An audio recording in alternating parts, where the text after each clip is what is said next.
Hello বন্ধুরা, তোমরা সবাই কেমন আছো? আশা করি তোমরা সবাই ভালো আছো। তো রিসেন্ট যে ডগ অ্যাডপশনের ভিডিওটা আমি আপলোড করেছিলাম, তো সেটা তো হয়ে গেছে। একটা একজনই ফ্রেন্ড আমার চ্যানেলের থ্রু থেকে সেই ডগটিকে অ্যাডপ্ট করেছে। তো আজকে আবার একটি নতুন অ্যাডপশনের ভিডিও নিয়ে চলে এসেছি। তো আজকে কি পাপ্পি আছে বা কি ডগ রয়েছে সেটা জানার জন্য পুরো ভিডিওটা তোমরা দেখো। তাহলে তোমরা সব ডিটেলস জানতে পারবে ডগ সম্পর্কে। তো আজকে আছে একটা জার্মানি স্পিচ, ১.৫ বছর বয়স। এটা একটি ছেলে কুকুর আছে, ঠিক আছে? মেল আছে।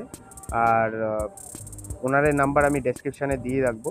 তোমরা কল করে তার কাছ থেকে ডিটেলস নিয়ে যারা ইন্টারেস্টেড আছো তাদের মধ্যে কেউ একজনই পাবে। তো খুব ভালো হেলথ কন্ডিশন রয়েছে, হোয়াইট কালারের মধ্যে আছে। তো চলো পুরো ভিডিওটা দেখো তোমরা।